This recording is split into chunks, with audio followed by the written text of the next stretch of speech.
Established scientific society. Scientific society किसने establish की थी? सर सैयद अहमद खान ने एस्टैब्लिश की थी, याद रखिएगा। और सर सैयद अहमद खान एक पॉलिटिकल, एक फिलासफर और एक एजुकेशनिस्ट भी थे। और ये 17 अक्टूबर 1817 में दिल्ली में ये पैदा होते हैं, याद रखिएगा।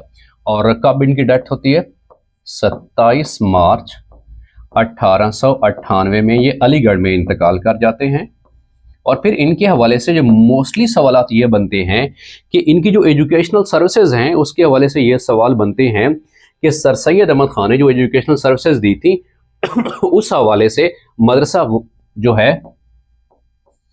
मदरसा मुरादाबाद कब कायम किया था?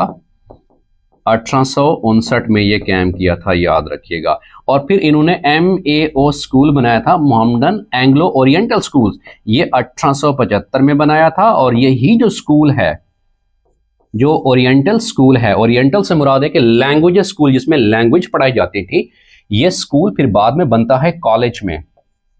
तो कॉलेज का दर्जा इसको कब मिलता है, याद रखिएगा, वो 1877 में। और फिर यही कॉलेज यूनिवर्सिटी बन जाता है, जामिया बन जाता है रेस्पेक्टेड स्टूडेंट्स। 1920 में ये क्या बन जाता है? जामिया में तब्दील होता है, मिनटों से वो यूनिवर्सिटी में तब्दील होता है। अब साइंटिफिक सोसाइटी से भी अक्सर औक़ात ये सवाल बनता है कि साइंटिफिक सोसाइटी का बेसिक पर्पज ये था respected students, to translate the English books into Urdu. याद रखिएगा, एक दफ़ा ये भी सवाल पूछा हुआ था कि साइंटिफिक सोसाइटी का बेसिक थीम क्या था, कि जो बुक्स थी, translate English books into Urdu. जो इंग्लिश बुक्स थी उसकी ट्रांसलेशन किस में की जाए? उर्दू में की जाए। तो इसका बेसिक पर्पस ये था।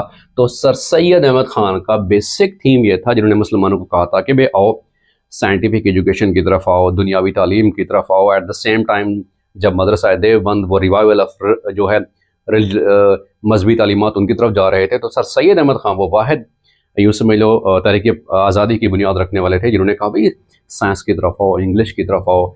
तो उस हवाले से उन्होंने मुसलमानों में एक आज़ादी का जज्बा पैदा किया, एक शऊर का जज्बा पैदा किया। अब नेक्स्ट सवाल की तरफ बढ़ते हैं कि अगला सवाल हमारे पास कौन सा है। द नेक्स्ट क्वेश्चन इज, अगला सवाल हमारे पास है respected students, a kilobyte is equal to. तो कंप्यूटर के हवाले से यह सवाल पूछा हुआ था। बेसिकली जो किलोबाइट है 1024 बाइट्स के बराबर होता है। इसके बाद है कि Cathay Pacific is an airline. ये बेसिकली एक एयरलाइन है, ठीक है। तो ये कहाँ पे वाक़ है? ये हांगकांग में है, याद रखिएगा। The first round table conference was